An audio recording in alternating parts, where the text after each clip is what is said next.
Welcome to day number 4 of our Gamescom coverage, live from Cologne, Germany. And whoever made that package really enjoys Rollins' gameplay. There were like 3 things of Rollins shooting. There's 1 of Rollins getting picked, and then Jara ran once. And I'm like, come on, give Assassins some love. I mean, to be fair, Rollins is a pretty cool warrior within Breakaway. But boo. Speaking of Breakaway. Guns, boo. I mean, shooters are fantastic. Speaking of shooters, we have Kyra as well in Breakaway. The amount of diversity within Breakaway in general has just been crazy. We have between assassins, we have shooters, we have tanks, we have the support. I mean, I feel like those are the unsung heroes. Always the support people. I don't know. Galleon in some of our matches today got some MVPs, but I think that was you. Yeah, it was actually. It was one time. I had to play Galleon because his taunts are honestly one of my favorite taunts in this game. I couldn't stop laughing. What did taunts have to do with killing people? Because then you get to taunt after you are MVP of the game, and you get to spam it too. That's the best part about Breakaway. Well, let's find out what the players think as we're going to get into our first match of the day. Players, are you guys ready? I think the players are ready. Yes? Okay, number 1 is going to be Dretste. He's first player for our blue team. He's going to be playing Rollins. Rollins! Speaking of Rollins, a mid-range shooter, not so much of a far-away shooter like we were discussing about Kyra. He could melt buildables super easily as well. But coming up next, joining him, it's going to be Kenstay. Now, Kenstay's going to come out. He's playing. Hey! I like the charisma. I like it. Look how he joins in with the crowd. Kenstay's going to be playing Thorgrim, a frontline support tank, high CC, and surprisingly high damage. Next up, our third player, it's going to be Zindad. Ooh, look at the shirt too. I want one of those shirts. What? That's an awesome shirt. Zindat is going to be playing Korin. We were talking about the shooters originally. Korin's going to be one of those snipers hanging around the back, but could also deal a lot of damage by hanging out in the front. And our final player for the blue team is going to be Tembio. Oh my goodness, I love that. Look at the crowd going wild. I was kind of hoping he was just going to ignore them and go to his seat. He looked unfazed, and then when he saw the crowd, he had to give him a high five. But Tembio is going to be playing Jara. One of my favorites. The assassin warrior within this combat. Next up, going to be our red team first player, Ronberg. Hello, Ronberg. That's a pretty interesting name. He's going to be playing Argus. Speaking of the damage dealer, Argus being the warrior who deals the best amount of damage, and he's very quick. Not so much of a squishy, though. Money match my Chiome with your Argus versus Chiome. All right, next up, it's going to be Teja. And this is what I was referring to. Hey, Teja, the unsung hero playing Alona, the support within this combat system. Backline support, a lot of healing, not a lot of damage, but good mobility, very hard to lock down. You're going to be looking for that Jara on the blue team to be taking her, but it's going to be his teammate trying to get that damage off while in the back, and it's going to be Sandra. Hey, Sandra. Oh, she just did the little small wave. I love it. She's my favorite so far. Straight to the point. Sandra is going to also be playing Kyra. Sandra's final teammate and the final player to be announced is going to be Johnny. Oh, yes. He walks in with a double wave. I love how they just don't know how to react when they see a crazy crowd like this. Johnny will also be playing Thorgrim, that frontline support, making sure he can peel for the front line, get Argus out of dangerous situations, and CC for big Kyra damage. We have 2 more. It's going to be the coach's blue coach, Toby. And the red coach, Nika.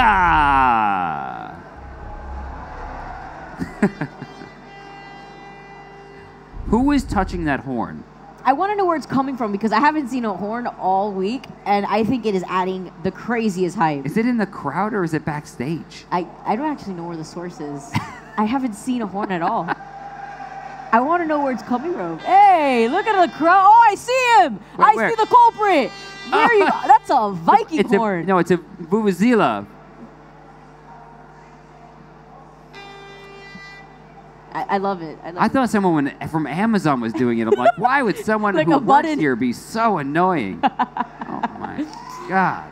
So let's look for a second at this team comp. We have Rollins, Thorgrim, Corrin, Jara. Corrin, the support character within this team, not so much supporting their team, but more debuffing the enemy team, slowing them down, and with the best move that she has, her move that can actually silence enemies for 5 seconds. And very wide range. Yes, as well. and in this game, 5 seconds could really make a difference, especially when that clock is running down, because there are 3 different ways to win this game.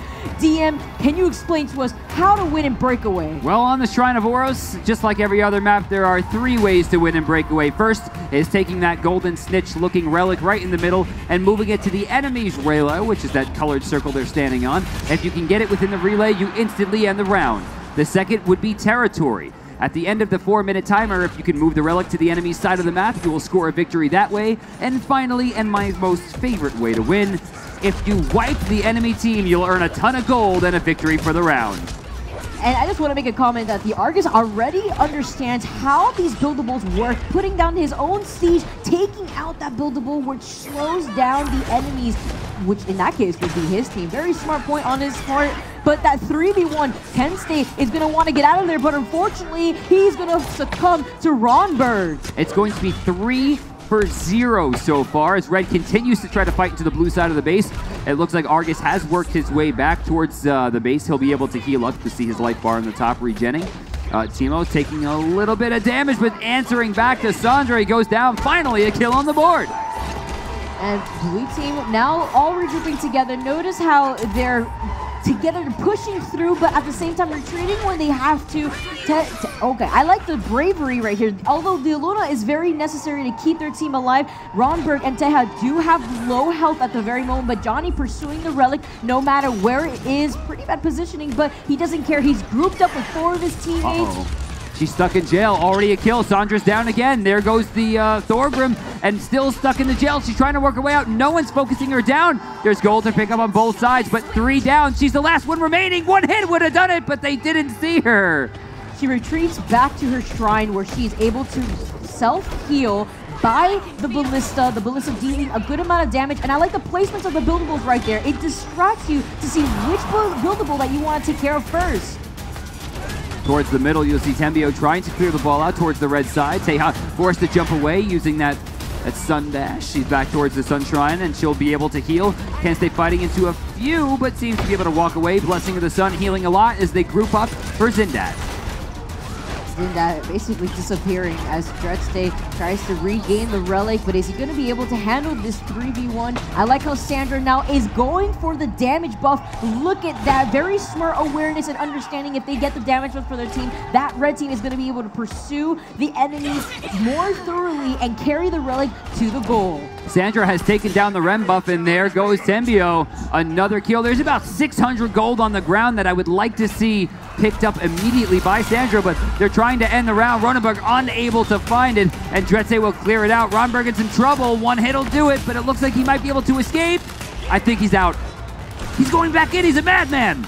But Teha having basically full health. Look how they dwell behind their teammates, trying to heal them with their ult. But unfortunately, that is going to be a double kill thanks to Dreste. Oh, and another one. Sandra goes down again. That's a 24-second respawn. If they can find a Lona and a kill in 8 seconds, they could have ended the round, but they backed up a little bit too far. Ballista doing damage. Teha doing a bit too much, but she actually winds up clearing the ball. And now all of her teammates, minus Sandra, have respawned. I like the bravery from Teha. Noticing that they were the only person left on the board from their team, they still were able to retreat, but then pursue, even with the relic, as they are later joined by Johnny and Ronberg. The first death for Rollins, but it's going to be the 3rd death for Alona as she has to respawn. 26 seconds on the clock. It's unlikely we'll see Thorgrim by the time this game ends. Tembio gets taken down for another 20 seconds. He's out as well. Ronberg pushing forward. Only 20 seconds left on the clock. If I were Red, I'd be looking for territory win. Absolutely, but I mean, notice right now as they're trying to hold the relic, they have no more shield, which is that bar that you see below the timer with only 10 seconds on the clock. They're going to want to get for that territory. There's 3-4 red now pursuing Zindat. I know Zindat has to continuously go for that heal by the relay, but that is going to be it. The timer is done, and that is going to be a territory win. Round 1's over. So far, it looks like Red's getting the better of them, not only in the round, but gold-wise. It looked like they earned a lot there. I'm expecting Sandra, who was the one who picked up most of the gold on the ground, will be able to max out her damage. Did she go into damage? Now, let's look at Johnny's item real quick. He has Beowulf's shield already leveled up to hero. He's invincible. Yeah, that's it. And he's a tank. Very smart move on his part, sustaining himself on the battlefield. Even though he does not have a support to heal him, he is going to be there at all times, so always be on top of that relic. Rollins is going to have to build 2 levels of armor pen before finishing his damage, and Jara really needs to just avoid all interaction with that Thorgrim whatsoever. Dreza in the back, still 82 in the shield. Nice dodge on the Sunburst, but it's not going to get him too far. That Ballista is still doing a lot of work. 2 more hits will do it, and Alona is chasing for the kill. And Dreza, even though he has low health, he's still trying to go for the damage buff, but Tehe getting the finishing touch on that health. Chasing as a healer. I mean, what a beast.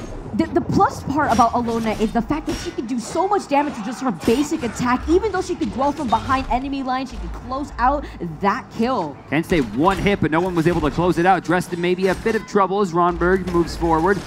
Taking the jail, Ronberg doesn't have any damage left on the shield, but it is building. Siege Engine was used beautifully, not only taking down the jail, but doing about half the wall's damage. Trying to move back in. Ball was very close. Ronberg with a kill, but Zindak clearing it out and keeping the team alive. And notice how Ronberg is very aware of what's happening right now, where the other buildables are at all times. This is how it was the last game too, as he was placing a siege at the right place, taking out the most troublesome buildables, and that's very important for a character like Argus. Blessing of the Sun used. They're going for more kills, trying to sneak in, but immediately gets destroyed. Oh, already Jara gets taken down. Very low on health is both Argus and Alona. Argus gone. Alona trying to fight towards the back line. Sandra's going to get caught. Kenstay fighting inside of Johnny. Johnny going to be able to get that one coupled with Teha. And once again fighting inside the Sun Shrine and Blessing of the Sun. They are untouchable. That was a really smart placing on the Sun Shrine right there by Teha. Noticing that the red team had to retreat in that moment as the red team had no shield up on that relic. So they continuously kept dropping it. And unfortunately being so close to enemy territory can be very lethal and lead to a team wipe. 3-man Ragnarok inside of a 3-man Blessing of the Sun. Red team continues to move forward. Teha still alive. Is Zindat trying to chase towards the back. He's putting himself out of position, possibly against 2. He's going to trade out with Dress, who's trying to move towards the ball. Not going to work. Relic gets removed, but they're fighting into it. He doesn't have his movement left. He's trying to get away, but Teha on the breakaway from deep, and he's going to find it. And that dash at the very end there, passing through the wall to regain that speed. Invulnerable dash at that. You cannot get attacked out of it. And with the jump and score, Teha is going to take the round. 6-2 in that round. You'll notice most of the damage, I think, is actually coming out from Johnny. He's going into what looks like health now, and normally this is a great pick, but with how much he's been in the front and how much Alona is healing, and that's a perfect build, by the way, I want to see Johnny pick up some damage. I like the fact that Teha decided to focus on speed as well to get to their teammates as fast as possible, especially from the last play when the red team was kind of in a bit of a struggle there between the walls. But notice how Johnny now is taking the front lines exactly as you said, Teha lingering behind Johnny to always be there to heal them. But notice how the placings in the Sun Shrines are, where the red team is constantly able to infiltrate this place. Kenstay was able to get a 3-man Ragnarok, but they didn't commit to Teha. He's trying to find it, but the Jukes have been too strong. That's not going to do any damage. He's able to dive to the back, get peeled by the team, and he's able to walk away. Only Sandra has fallen, and she's respawning way enough in time to ensure that Tembio does not go into this base. Tembio recognizing that they cannot win this battle against Johnny, as Ronberg was slowly lingering behind him as well. But look at this. This is the capture. Look at the siege right there. The siege passing through Corin's buildable. I thought it might hit the second tree, but it's going to take that left wall out. Oh, just barely gets destroyed. Johnny with a double Ragnarok once again. No one's looking at Teha. She walked into the jail, throws it from too far. Not going to do it, and an instant kill. One of her firsts. And Johnny falling into that Jara buildable that turns invisible after it goes inactive. Look at where the buildables are placed right here. Notice how the walls are positioned properly so that way the other teammates know where to put the buildables when the enemy team is trying to get around them. I was thinking for a second that Johnny might be mortal, but I don't know. Teha trying to sneak it through the other side. Not going to work. He's now stuck inside the enemy base. The Sun Dash has been used. Johnny trying to fight forward. Blessing of the Sun uses. Ronberg comes in. Teha still low in the back, but it doesn't matter. 1 for 1 so far. Getting chased. Teha 1 hit. Can Ronberg find it? Can Dresty find it? No. She's able to escape. No, she got taken down. He gets taken down by the mid-range shooter. That's what happens when you try to mess with Rollins from a distance. Unfortunately, she was unable to get away back towards the Sunshine, and now the blue team is able to pursue down the middle with Kensei and Tembio right ahead. Right there, Kensei actually got a really great Ragnarok and then threw behind, but Sandra's still able to escape back to the base and heal. Still about 2 minutes on the clock with a major advantage for Red, looking to close out the set. Now, I like how blue team is positioning themselves a lot better this game. They're grouping up more consistently, but again, I want to see those Sunshines get taken out, but Kensei passing right through down the middle, completely undetected, and making a goal of his own. How much of that was... That was a dash. How much of that was just blatant ego? Red going so far into the blue base, not getting the score, looking for kills, and it just looked to me like Drest wasn't having it. He's 6-6 right now with the first relic score for the blue team. Since there's so many different ways to take the game in Breakaway, you have to be very aware and look at the mini-map on your right-hand side to understand where the enemies are gonna be. They could easily sneak past you and make that relic into the relay. Ballista dealing some damage. Drez needs to move closer to it. Remember, it can only attack you from range. If you get in there, it can't actually hit you. No, he's going to walk off. Oh, he gets knocked off with the Four Glory all the way to the ledge. That man got lucky. He saw his life flash before his eyes. Two-man Ragnarok once again. Teha trying to go up the right side. He's going to take double damage if he gets hit. And he's going to get from deep. No, not going to get it. That was so close. Teha stuck in jail once again. Another kill for the blue team. They're coming up big here. Sandra going down. Another kill for the blue team. This is not over. Romberg and Johnny, notice how they're going in regardless, but they don't want to get too eager for those kills. They want to catch up to the relic as the blue team continuously pursues. Dresno trying to go in for that secret relic throw once again. Probably trying to sneak again as he did the last game. Blue fighting a little bit too far forward without the help of a healer. They have no one to sustain them, and even though Kensei is extremely tanky, he's fighting inside of a Sunshrine, and he cannot out-damage it at this stage. Especially in a 4-1. Little under 70 or 80 damage left on the shield. Kensei trying to walk back towards the base. Should be able to heal himself, but Rollins doing decent damage. Ragnarok not going to do enough, but Tembio on the left side able to use the stealth to get away. Dress getting thrown backwards. That's going to be a kill on the Rollins. One down for blue.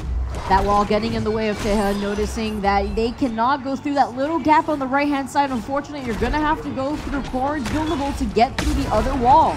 Not going to make it through just yet. In a lot of trouble is Teha trying to score the relic. Not going to work. One wall gets taken down, but there are still so many of those Corrin trees for major slows. Kensei fighting forward. Sandra stuck inside. Yanni, despite the fact that he's very tanky, is taking a ton of damage. Ronberg spins out, taking double damage there. Kensei getting very, very low. Can they find the Thorgrim before he gets into the base? He's one hit away. So far, no. It's going to be... I can't believe it. Johnny gets taken down. They're still so aggressive. Red team does not care. They don't care if they have low amount of health. They're still trying to go in for that relic. They have 40 on that shield. 10. That is it. One more shot. And if they hold on to that relic, they do spin out of control and take that extra damage. But blue team managing to get their hands on the relic now. Is he going to succumb to that Ballista? Unfortunately, not using the shield. Very smart. It is invulnerable if you get hit.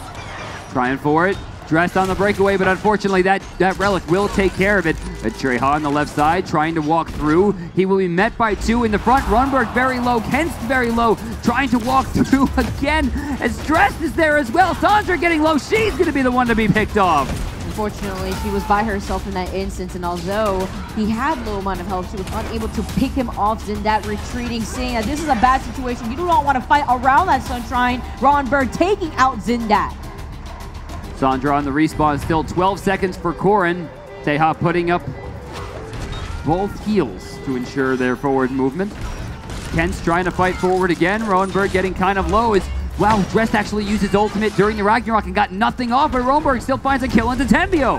And unfortunately, since these buildables are not going down anytime soon, Sandra does have the ability to take him out for her team, but with 38 seconds on the clock, I'm going to want to see a territory claim here. Ronberg getting very low, but three people turning on the Dress. No, Joni looking for the relic. I don't know if that was the right call. He's going to be in trouble on the right side. Ronberg still fighting forward. Blessing of the Sun used by Alona. Sandra still doing damage from the back. Dress knows that there's 20 seconds. He doesn't have time to heal. Barely dodges the dash, but he's going to get taken down.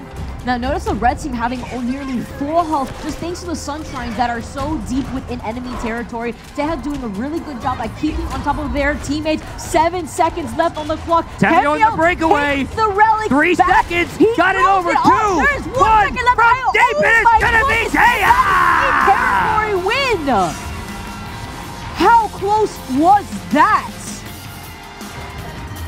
In one of the closest games that we have seen so far, Teja finds his way past with 13,000 healing done, multiple relic scores, and their team just barely out-damaging blue. Teja really showing the MVP. Let's look at this. 13,000 healing done, and that is all thanks to the Sun Shrines and the fact that they were able to use their abilities within enemy territory a lot easier to sustain their team. With that, I think we're going to throw it over to Mo here because Mo wants to maybe give away some prizes. The crowd's going wild behind us. Why don't we see what's going on over here? Mo, take it away.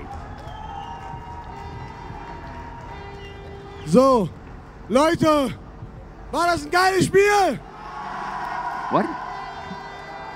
Die Tribüne, ich habe euch zugeschaut, Leute, so chillig, so angenehm. Wollt ihr eins haben, mein Headset, eure Seite, ihr habt's verdient. Wollt ihr's?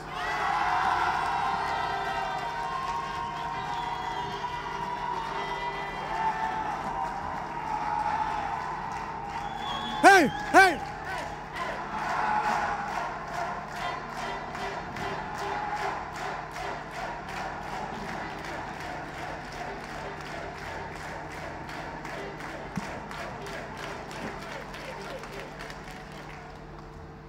I need your help, please. Help me to give out all of those goodie cards. 220 Euro gehen raus an die lauteste Ecke.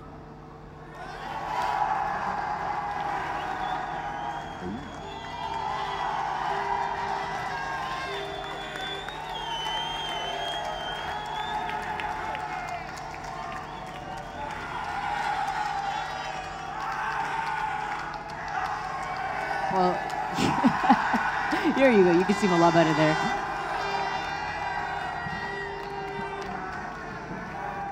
Breakaway!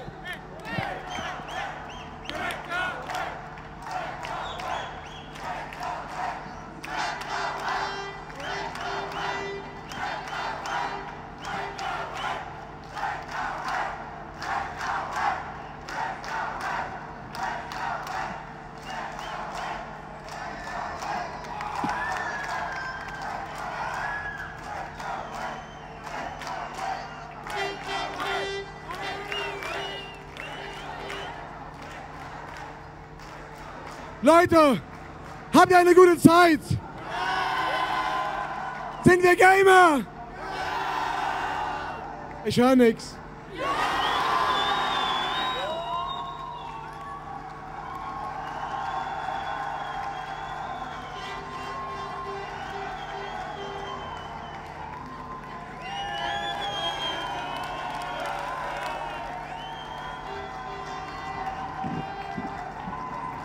Nach hinten durchgeben. Nach hinten durchgeben. Nach hinten durchgeben. Nach hinten. Hände hoch. Ah, nicht schmeißen. Nicht schmeißen. Ganz wichtig.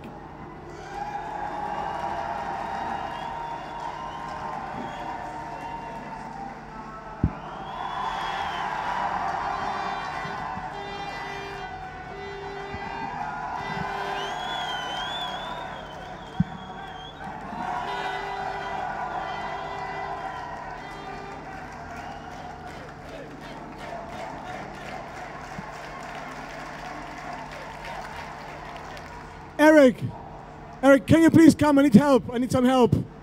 Lass mal den jungen Mann durch. Er hilft mir jetzt alles rauszugeben. Can you please take these things and just give it to the loudest people you see and hear, okay?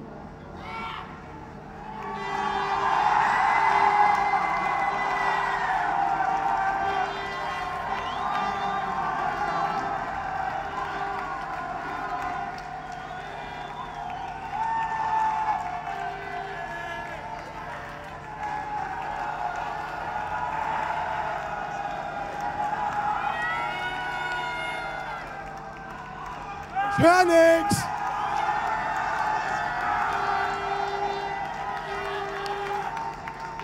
So, do I count as the loudest? If they're giving it to the I was loudest thinking people. that right now. Yeah, if they're. What if we're the loudest? We're definitely the loudest. That's not fair. I feel left out. That was definitely my headset. I've been so loud all day. Once again, ladies and gentlemen, thank you so much for tuning in. This is Amazon's game, Breakaway. We have so many prizes being handed out here in the crowd. It is wild outside right now, and we are live at Gamescom. We're going to get right into our next game, and if you're Game of Thrones fans, you're in for a treat. Our first player coming out for the blue team is Viserion. Oh, I know you had a great Hello, time with that Viserion. You know, in the back told us the players are ready. That does not look like a ready player to me. That's good. Get him, Charsky. Go back there and you find him. You bring him out here. Viserion with an appropriate pick, playing Thorgrim, the tank that we have yet to see so far on stream. What? We Yeah. saw 2 Thorgrims. Well, but Thorgrim, you can't ever have enough of seeing Oh Thorgrim. my god. Number 2 is going to be Drogon. Oh, he's got the Game of Thrones shirt too. That's great. We have a whole team of Game of Thrones fans here. Drogon's going to be playing Kyra. Long-range damage. Oh, actually, no. He'll be playing Corrin. Long-range support. Kyra, yeah. Player number 3 is going to be Balerion. Balerion will be playing Merrick, so 2 tanks on this team. Lots of front range. We're expecting one of the 2 tanks to build some damage. Oh, and it is Kyra. Okay, they switched it up. And finally on blue team, we're going to have Ragdoll. Everyone on Twitter now knows that you're not even a real nerd. What? A what? You don't even watch Game of Thrones. I don't. It's Rhaegar. Rhaegal.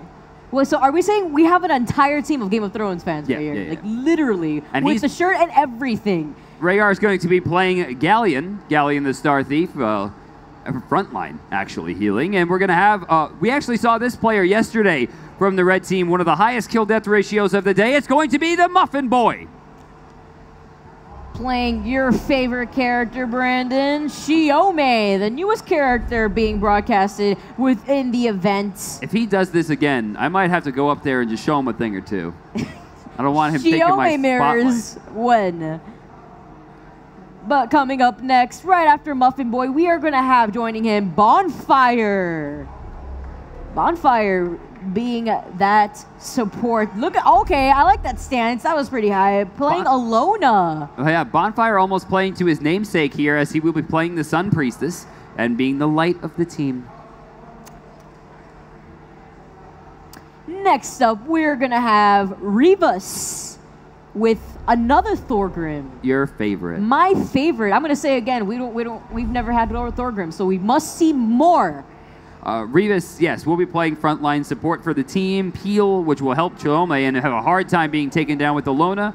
The final red team player will be Timpalicious. Are we still adding Licious to the end of our names? Is that something we're doing in 2017? Are you going to dab? No. I figured of anyone that was going to do it. He's going to be playing Rollins, mid-range damage. So the team has a pretty decent DPS comparatively to the blue team, which is looking a much more tanky. Of course, we do have our coaches. Blue team's going to be Nika. Hi, Nika. And the red team will be Toby. Look at Toby with that wave. He's looking very serious, too. You definitely could tell he wants to take it home.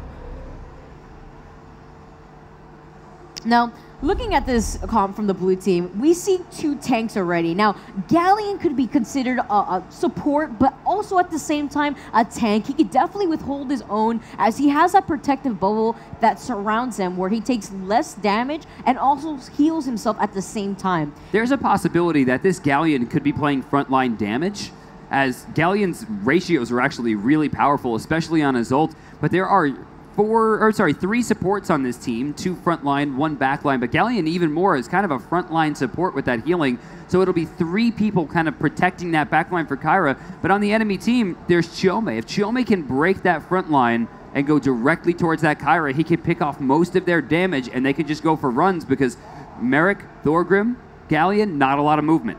Yeah, unfortunately, but that's why Xiaomi is able to cover them from behind and actually take out the opponents that may have a little bit of damage. Now, looking here, this also allows the enemy team to kind of hang around the front line with Alona. We already saw what Alona could do from the last game. Notice where the rightly placed Sunshrines allowed the red team to pursue through the enemy lines from the blue team, but don't be too distracted if you can't make that relic goal, because there are different ways to take the game. Notice how we had the Rollins sneak through the enemies and were able to make that relic within the relay almost instantaneously when they started to ignore him.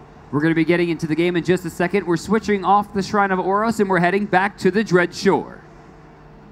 The Dread Shore being the newest map, actually, for Breakaway that has been broadcasted within the week for Gamescom.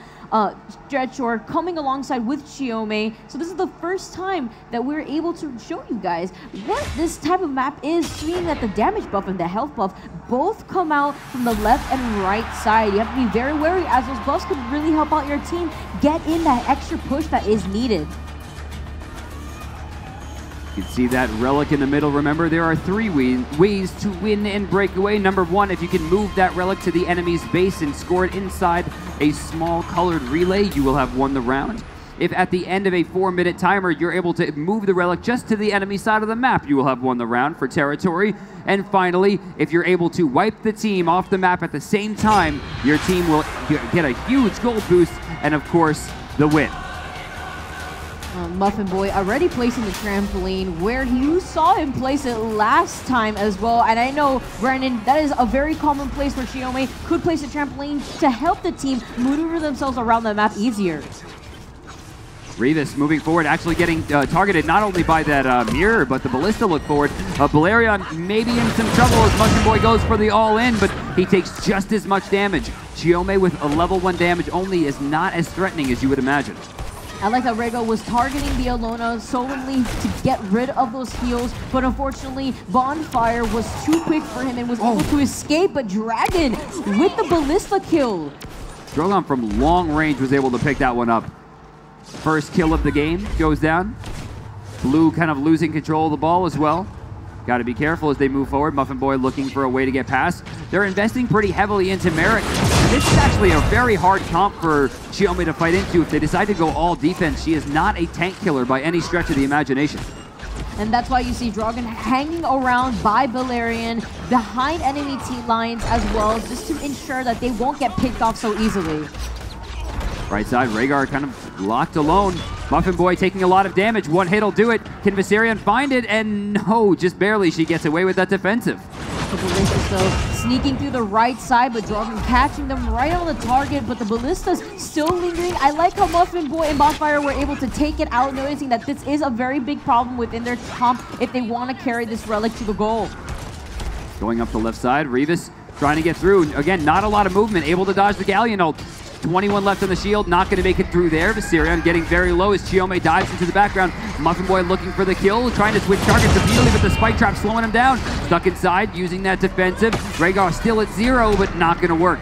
Look at the Alona circle, though, able to heal the team so that way they can continuously pursue the relic. They do basically have full health as the blue team is still trying their best efforts to take care of the shield and get rid of it. Revis is jumping and he misses it. Unfortunately, he throws it a little too far and dashes through the team and dumps the relic into the relay. That's going to be a demerit for Thorgrim. He respawns but thought the round was over, so he wasn't actually moving forward. Always run it out. Round's not over till it's over. And I love how even though he threw it a little bit too far, he kind of shook it off and was like, don't worry, I can still dash through this team and dunk it myself. But let's take a look at the items that are being displayed here for us. Oh, Muffin Boy, what you doing there? He's going into the contract. It's a very expensive gold purchase, which will allow you extra gold and for every kill and assist. A little bit strange, we normally don't see this item. I'm wondering if he can make it work. He's going to have to, at that ratio, I think it's going to be around 9 kills or assists before it's going to pay for itself. Bonfire, though, with that sunburst, immediately getting Dragon out of there. Dragon, though, managing to find his way still towards the relic, but the red team, now with their hands on it, finding a way to it. Doesn't use a trampoline, questionable, though, because that does help your movement, but it's okay because the blue team manages to group up on the right side, but Balerion is by himself now. Unfortunately, Dragon leaving him there as he carries the relic down the middle by the Sun Shrines. Drogon going to be taken down by Timpe. Bonfire unchecked as he's moving towards the right side. And you see how those ballistas are dealing a good amount of damage on the shield whenever you carry the relic. If you have no more shield and it is at 0, you get hit, you do spin out of control and take extra damage. Bonfire doesn't really have a way through all of these different buildables. Revis able to take out the mirror right side by himself. Bonfire, he's going to need some help. Timpe and Muffin Boy are here. Muffin already used 1 dash. He's stuck between 4. They're going to have to focus him in the back line, but he's just getting away with murder. But notice how Revis is able to stay on the battlefield thanks to Bonfire, hanging around the back. Bonfire now pursuing. They want to pick up that gold. That is 100 gold per little thing that you see up on the stage. That's why it is very important to get that to buy more items. They're still ignoring the ballista. They're finding a way around the right side. The red team grouping up together. Revis finds his way, escaping it. Bonfire right there to heal him when it's needed, and he manages to make it through and dunk again when he needed to just make it through the team. He was unchecked moving forward. He was able to use the Ragnarok, pick up the relic, and then just run it right to the base. As behind him, he got a little bit of peel. 4 kills that round, 1 of which going to Muffin Boy. He's now maxed out the contract, working a little bit more on the damage. Over on the left side, there are 2 level 2 armors, and Balerion actually going into the buildable thorns along with Riseron, meaning anyone who hits a buildable is going to take return damage, and it gets pretty sizable. Now, Simplelicious, look at that. He has that level hero, Sword of Mars, allowing him to deal that extra damage as well to buildables, which seems to be giving your team a little bit of a trouble. Maybe trying to focus the Sun Shrine. Muffin Boy taking about 1/3 of his health, forced to run away. 3 people grouped up in the back for blue. No one really checking the damage coming through. And Trampoline on the right side taking some. Drogon getting hit a lot, but answering back to Muffin Boy, who's getting removed. But Balerion winds up going down thanks to Revis' Rib Splitter.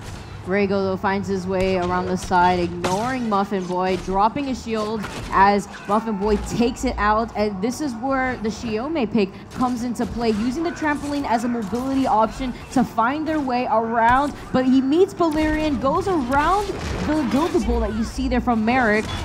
Revis with a 4-man Ragnarok actually winds up helping the team move forward, but over on the left side, it looks like they're still trying to deal with some buildables. They're now grouping up. Revis moving forward, still at 116, throw towards the left side. Mirror still doing a ton of damage, and Viseron actually going to wind up killing with Thorns. She wasn't paying attention to the Thorns damage.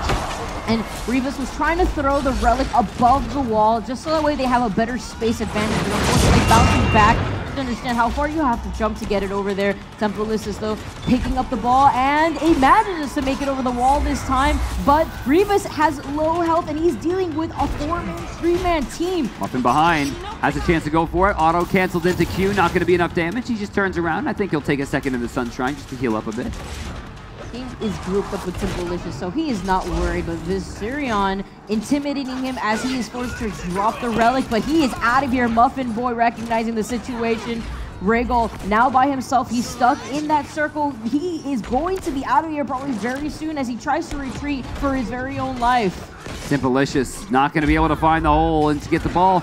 Left side, Drogon taking some damage. 2-man Ragnarok from Revis. His Timeless actually winds up taking a massive hit from Kyra, but Muffin Boy still finds Rhaego. Revis moving forward, still 45 in the shield, all fighting for it. Muffin Boy alone from deep and will get it. And Muffin Boy was playing so aggressively around the end there, making sure that Galleon was not a problem, as he did have a low amount of health, taking care of him and immediately grabbing the relic to make their own score. Now, was that? Oh, that was all 3? That was 3. I thought that was only 2. Muffin Boy ended that so quickly. Muffin Boy was definitely on top of that, but with the help of Alona, they were really able to stay on the battlefield a lot longer. But our MVP of the game now is Revis with the 2 relic scores. 14k damage on the right side. 11-2 overall. I assume 7 of those at least are for Muffin Boy. Yeah, 702 with 4,800 damage. Nice. So that basically means Muffin Boy was on fire nearly the entire time. And if Muffin Boy were to have been taken out, whoever would have taken out Muffin Boy would have gotten that extra gold. All right. That's a familiar name. I think we're going to see another few people from yesterday. It's good to see some return players.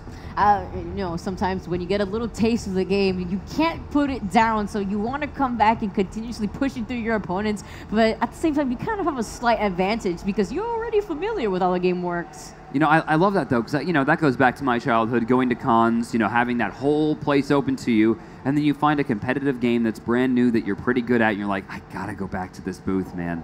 I want to see Kingdom Hearts 2, but I got to go back to this booth, man.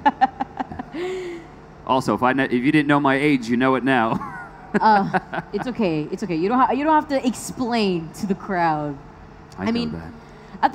Something that I haven't been seeing for the last 2 games has been taking advantage of the health buff and the damage buff. And this is something that we're actually seeing very common for the last few days that we've been commentating these last games for these players. Well, we saw Muffin Boy take the health buff a few times when he was over there, but no one really went out of their way to get it.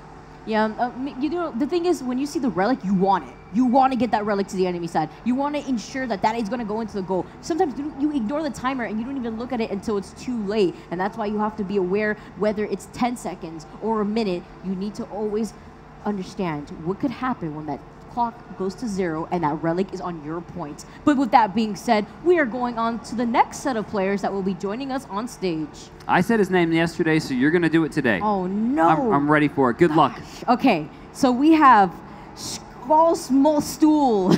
What was Schmalstule? Schmalstule. There you go. I'm not German, man. That wasn't even close, dude. He's going to be playing the ever-present Thorgrim. Smalt. I'm calling him Smaltz. Smaltz, yeah, that's fine. And Thorgrim, another Thorgrim. It's not like we haven't seen any of those on stage. Another reprisal from yesterday. Our next player on this team is going to be Porky Porridge. Hello, Porky. He's also going to be playing Kyra, just like yesterday. See if he can do, a little bit of that same magic that we saw from long range. Next up, we're going to be having Twerts. Hello, Twerts. Twerts will be playing my personal favorite character, as just we saw last game, Chiome. A very quick frontline assassin, multiple dashes, very high damage.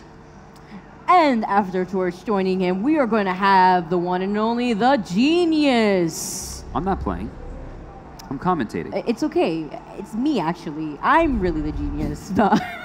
Genius will be playing Alona, that backline support. So a very balanced team. They have backline and frontline supports, backline and frontline damage. So the team comp was drafted pretty perfectly. Up next, though, joining them, fighting the blue team, we are going to have Andy92 representing Rollins. Rollins, a mid-range shooter. This character has some of the highest DPS in the game, but some of probably the highest skill cap, perhaps, as his shots are extremely difficult to land. We'll see if he's up to the task. His teammate coming out next is going to also be playing the ever-present Thorgrim, and it will be Rudy. Hi, Rudy. He is much taller than I expected him to be when he was not on the screen. You say that. Imagine how I feel. But joining him on the red team, it's going to be Jack Spicity. I was close.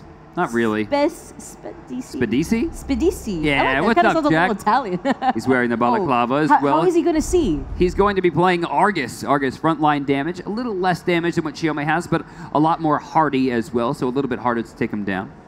Well, I'm a little amazed there. All right. Joining him, though, it's going to be Crazy Mix 69 playing Galleon. Oh, he's joining him, too. All right. I'm very impressed. How are these players going to see? If they win, Brandon, I'm out of here. I'm not going to comment on the dab. But also, again, a very balanced team. They have the frontline and backline supports, although Galleon a little bit more of a frontline support. And then, of course, you have Rollins and Argus for frontline and backline damage. Now, Rollins will have to move a little bit closer to the team, which is a little bit better considering if Kyra separates herself, she would get picked up by Chiome. So Rollins possibly the better pick here. Rollins able to be more mobile as he also retreats back to try to take care of him. But talking about the blue team as well, we have joining them as their coach, Toby. Toby getting a lot of screen time. Hey, Toby. Welcome back.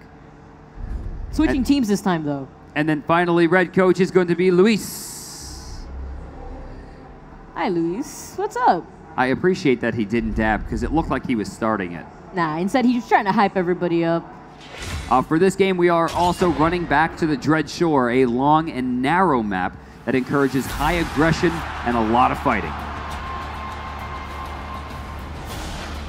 A map that we really haven't seen the boss really been taking advantage of. Muffin Boy, though, last game, he definitely was more aware of what the health buff could do for their team. 30% extra health for the entire team, and it spawns 45 seconds into the game. They don't spawn right away, so you have to be aware. But why don't we take a look at the items that are being picked by both teams?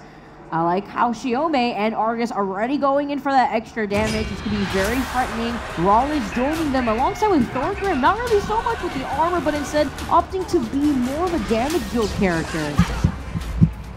Over on the right side, Jack, he's going to move through a Sunshine, which is dangerous because the team can fight here without taking damage. Jack already having to use his movement to get away. Luckily, I think he's just quick enough to walk away from that one, but no one is looking at Nyx. Oh, they came back for him. Okay, just in time. Tort was right on top of him, making sure that he was going to drop that relic as he storms through the right side with Porky. Porky not playing a very defensive Kyra, but instead ensuring that they are going to get that extra damage as Sports distracts Rudy from Porky. Porky trying to get away at that very moment. I like how, notice the Rollins and Kyra versus right here. We are having a shootout amongst his characters. That's going to be a 2-for-1 in favor of Blue so far. They're moving forward. Schmaltz getting very low. Porky going to go down to Jack over on the left side. Crazy chasing down the Genius, who's going to have to move away. And I like this, the later wall. Using your buildables early on kind of makes them targets. By recognizing enemy patterns and the way that they want to fight on the map, and then countering with the buildables, I think is brilliant. Hey, sometimes even keeping the wall active as Thorgrim is very important, because if you see the enemy team trying to push in with that relic, you can block them off with the wall. Jack trying to move towards the right side. Porky Board's not getting baited, although he did use a defensive. He should be careful moving forward if they get connected. Schmaltz taking up the relic right after Porky. Beautiful by Jack. He's not only killing the Sunshine, but when he got contested, was able to take it down. He's throwing him the wrong way. Schmaltz still on the map. However, able to turn that one around. Rudy is out of here. Schmaltz pushing him off the stage. The Genius taking out Jack.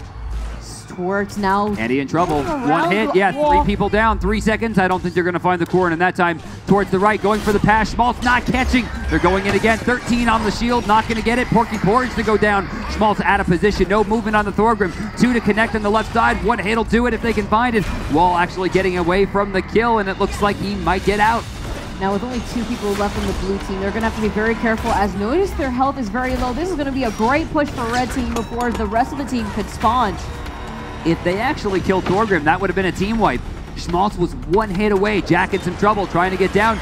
That ballista, no, it's actually connected on the Crazy Mix, and it will find. No, he was actually invincible. Twerks does not find it on the right side. He tries to dive forward, still hasn't gotten it. Corrin is able to get out. So is Argus. Super low health, but there goes Thorgrim. Rudy is gone, but Argus and Corrin still holding on to dear life as they make their way back to the relay to gain that extra health. As the game kind of hits a small and welcomed lull. I mean, I feel like normally this game is so action-packed that we as commentators don't really get a chance to breathe. But on the left side, Schmaltz, another one. No, Jack staying on the level. Ragnarok only to hit 1. Towards going very deep for a 24-second respawn on the Rollins. The Genius doesn't go for the jump and dunk yet. Sees a little bit of a commotion hanging around the front as Rudy and Crazy Mix meet up with them and manage to claim the relic once again. But notice how they go down the middle. Jack now getting this relic. Okay, I notice how Porky is now finding himself in a bit of a trouble behind Twerks. Twerks and Porky having low amount of health. I love how Twerks is still trying to contest him regardless of the amount of health, but unfortunately, that is going to be their mistake, and Crazy Mix is going to take him out. That's his, I think, 5th or 6th death. A 30-second respawn with that timer puts him out for the rest of the game. A massive advantage for the blue team, who are in the red team, who are in great spirits in health, although they don't have a healer. 17 seconds on the clock. It's Crazy Mix taking a lot of damage towards the right side. We are seeing some pressure as Jack's coming in. He's focusing too much on the kill. 9 seconds as Crazy Mix, 100 on the shield, able to throw it, but not over. Getting picked off. Jack alone, 75 health left. I don't know if it's going to do it. 1 second, no, pick up, and it's going to go to blue. I was getting a little scared there because when they re-picked up the relic, I was going to be like, no, don't throw it across the line. Quite unfortunate, but they are going to be getting that territory win, and that's why looking at the timer could be very important. But notice how Schmaltz Schmaltz going deep into that contract already, trying to get as much gold as possible. We're seeing movement speed and amulet coming out as well. He is definitely the highest right now gold earner of the game. A very early siege engine. I don't know if that's going to be able to make it all the way towards those buildables. They're trying to focus it down, and it will get destroyed. Free gold for the blue team. That's how aggressive red team is being going into the blue territory, but now taking a lot of damage as Porky is sneaking his way through the left side. Can the red team notice in time? Crazy Mix definitely does, as he's joined together with Jack to take out this problem. Crazy has taken a fair amount of damage. Genius trying to work forward as Jack almost uncontested. You see Schmaltz able to get some damage off and force him back. Jack retreating back to the relay to get in that extra healing, and now we're finally focusing the damage buff. What team is going to get it? And it's going to be the blue team with the amount of damage that we're seeing from Chiome and Cairo. This could be very scary. A 30% increase is going to help them as they move forward. Porky Porridge already finding a kill into Rudy. Schmaltz alone trying to bait out Jack, and Jack will get baited. They're trying to go for it, but they don't find the CC necessary to take him down. This could be the ultimate push from blue team, as they now have both the health buff and the damage buff. Crazy Mix trying to throw it away. Porridge throws it back on the other side. They need to take down some of these buildables if they want to control that middle area. Schmaltz still in the front line, but no follow-up from Chiome.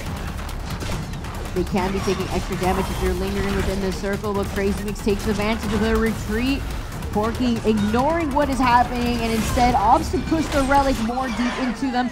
What is this team battle right now? Schmaltz with such low health, he's still trying to finish off Crazy Mix. Torts backs off now, but Porky managing to get the relic, passes it through the right side, knocks it through the score. Two people in the base, but not quick enough on the draw to catch it. Another win for blue. And doesn't even have to use the dash either. He just ran up into the jump to throw down the relic. A very light round, only one kill happening, which means that contract that Thorgrim built is not paying off the way that he would want. But with almost 2,300 gold still in the pocket, he's able to get close to maxing out that movement speed, but he takes two levels of the amulet and a little bit of health. But with the two Sword of Mars coming for Chiome and Cairo, that is going to be a lot of damage thrown out from the blue team, and a plus 10% total damage overall with the additional 40%. I love the wall placement on the blue side. You see, just on your mini-map, a massive grouping of those buildables. It's going to be almost impossible to break that base without them running in there and killing them buildables. But if they go for that, they're leaving so much open. Jail already getting used, and that's going to be destroyed. Schmaltz with a free 200 gold. Porky helping his buddy out, though, taking out that buildable, something that Cairo does best. Rounding around the Sun Shrine, and it is deep within enemy territory, so this is going to allow them to kind of sustain themselves and put in a lot of pressure for the rest of them. Jack took a lot off the Ragnarok. No one's checking Schmaltz, though. 105 still on the shield. I think he's going to close it out from deep, and it's going to be blue with a 3-0 victory. And that was a perfect throw as well. He didn't even have to be very close. He managed to jump and throw it at the right angle to make it in. By the way, that right there is actually one of the reasons I don't like the contract items, because he bought it, spent all of his gold, but then they won so fast he couldn't even use it. Yep. I mean, Thorgrim, he excels immensely at just staying on the battlefield with all his armor, but Porky Porridge with a 7,200 damage. 7,200 puts him at almost 50% of the team's total damage right out of the gate. We also see Schmaltz with 2,800 to Wirtz with 3,800, and even Alona in the back line with 15.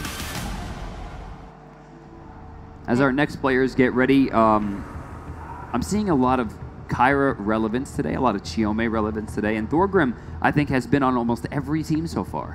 So far from our commentary, yes, he has, and I'm very happy for that. Notice how people get a little tilted when they see all these walls being built around the relay, but at the same time, this particular Thorgrim didn't use his wall right away. We saw him save his wall for a troubling situation to understand, oh, okay, they're trying to rush down the middle, I'm going to put a wall right here in the middle about 30 seconds into the match, so that way you are forced to focus this 1,500 health wall, and that leaves you separated from your team for a really long duration of time. Without buildables, without buildable damage, you're looking at somewhere in the neighborhood of 50 regular attacks from some of the lesser damage characters. You need to have multiple people focusing this thing down, or you have to build buildable damage, which is very hard to do in the current meta because then tanks will start to spiral out of control. It's one of the reasons that Thorgrim right now is considered usually the top tier tank. But something that we're also seeing very commonly are the shooters within the teams. Notice how we have a Rollins or a Kyra on each team. You already brought up Kyra being the shooter for hanging around the back lines. We saw Porky take out that jail to help out their teammate at the right time. So what the shooters always want to look for are to either finish off enemies with low health or to melt away those buildables that if they're up for so long, especially those sun shrines, if they're by your base, that is your automatic go-to. Hey, this is right here. They're going to focus the relic. I want to take out the sun shrine to ensure that they can't put in that much pressure and go for that team wipe. One of the reasons that Argus is so played, especially at a high level, is that siege engine is so powerful. That rolling death spiral. If it hits a player, not too much damage, but it kills buildables very, very quickly and can kill a wall almost instantaneously. Yep, but we're hearing from the back that we have our next contestants coming up on stage, and representing the blue team, I have Ice joining us on stage playing Galleon. I like the Twitch shirt. Represent. He doesn't have any ice. Where's your bag of ice? He'll be playing Galleon. Again, mid-range-ish support. Not quite backline, not quite frontline. Very high healing. Buildable, I would say somewhere in the mid-tier range, but very high damage for it. Next, we have Zinlek. Silence? Is that literally silence? I think it's silence. Is it silence? All right, the X is silent. I like it. I like it. X isn't silent. This is sound. Come on now. I feel like you're not paying attention in class. He's going to be playing Merrick, a frontline tank. I think this team is actually going to be the first team today that we see without a Thorgrim. Silence with no Corrin either, which is very funny as Corrin could silence her enemies, but joining them is not a Corrin, but we have Captain Corsica. Hey, you got that one. She's going to be playing Jara. Again, frontline, major damage assassin. Can use stealth, very high damaging combos, great for picking off backliners. Joining them, though, is going to be Puma Evergreen. Once again, we're going to be seeing another Rollins. I like the confidence joining us on stage. Rollins, again, a mid-range shooter. So they have mid-range support and shooter. So this is going to be a very close-up group. They need a lot of damage, a lot of AoE damage. A Psy would be perfect here on the red team. Let's see what they go for. On the red team, we have April Kind playing, as we mentioned earlier, good character for offense. Argus. Is it April Kind or April Kind? Because we are in Germany, right? But he's going to be playing Argus. Hello. Hi, April. All right. Argus going to be played, again, frontline damage, fairly quick character, very high burst. And following up, we have Scorpion, and with another Thorgrim. Your favorite. Oh, right to the point. I love it. You didn't even have to say hi. That's just my man. Straight to the point. A player that we did see yesterday with fair success. We're going to see Scorpion's teammate Ko join us on stage, also playing Galleon. We have double Galleon for these teams. Again, Galleon mid-range, high healing, a lot of CC as well, has a knock-up and a stun within his kit. And coming up right after Ko, we have Solaric. Solaric will be playing Chiome, another frontline assassin, much different from Jara in the attack. Jara is more of an all-in, whereas Chiome has multiple forms of escape, so you see her kind of dive in and out of the fight repeatedly. So these two teams have a very different MO. The main thing is on the bottom side, or on the red side, they do not have a ranged attacker. Galleon, I mean, the only support that doesn't have a range attack. He is playing strictly from the front line. So this is a completely grouped team. It's going to be pretty interesting, as now both Galleons basically are going to have to be the ones that the team relies on for all the healing, but they can't necessarily dwell in so deep, as they do have that protective shield that allows them to take less damage. But if they get picked off almost immediately, which is what Chiome and Jara can do, then you know, they're going to have to be very wary. But joining us for the blue team, we have Toby being the coach. Once again, hey, Toby. And he's, you know, supporting the blue team once again. No more red team. And for the red coach, we have Lewis. Hi, Lewis. Lewis once again. Hello. We're seeing the same coaches. Once again, we'll be going to the Dreadshore, a long and deadly narrow map that encourages a lot of fighting, and these two comps are going to do that just well because there isn't a true long-range character on these teams. Rollins having the longest distance, and that is not a character we usually equate to long distance. No power is seen here, and we are going straight into the game with Galleon already opting to go for the more aggressive option. I Have Ice picking that Sword of Mars. Then we have on the right side the other Galleon, Ko, trying to get extra health. He wants to sustain himself as he hangs out within the battlefield. Ko trying to build up a little bit more. There he goes. Buildables are starting. You see the spike trap on the left side coupled against the wall. April Kind with the relic. Remember, there are 3 ways to win in Breakaway. Your first of which is taking that relic and moving it to the enemy relay where you can score a ball, very similar to soccer, basketball, etc. Your number 2 is going to be territory win. If the timer runs out, you have a chance just to move it to the enemy side of the map, and that'll be enough.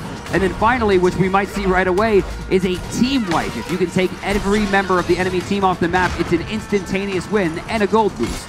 Red teams, though, still holding on to their own, regardless of being so deep within enemy territory. Unfortunately, though, the Xiaomi is going to be it, and they are going down as the Argus now has to join her. We have the Galleon and the Thorgrim left on stage, but as I just said, that Puma Evergreen on top of him.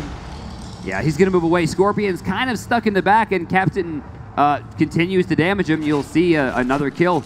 Trying for the trampoline, not going to place that one down. Crazy mix over on the right side, not going to do much. I Have Ice going to face against that Siege Engine, which does cause a knockback if you're in the air. Already the blue shield has been reduced. Captain Gorska taking a lot of damage as Mix trying to find the kill. I Have Ice activating that healing surge energy that pulsates through the team, and he's being very brave. He has no more shield left when he holds that relic, and he's still opting to go for it. Unfortunately, misses it by ever so slightly. Ko gets control over the relic again as he's joined together by April. Go on the left side, kind of uncontested. He throws the ball to his safe point, and he's going to take the fight. He activates the heal. Scorpion jumps inside. They're looking for the fight. Silence pulls 2 in. April Kind, though, looking at the ball and not the damage. They had a chance for 2. I Have Ice, though, was able to aggressively take the relic, making everyone look at him instead, and he is going down, but slowly coming after. I Have Ice comes after the relic and tries to pursue, but he has no more shield. When he holds it, if you do get hit at 0, you do spin out of control and take extra damage. Silence dropping the relic once again.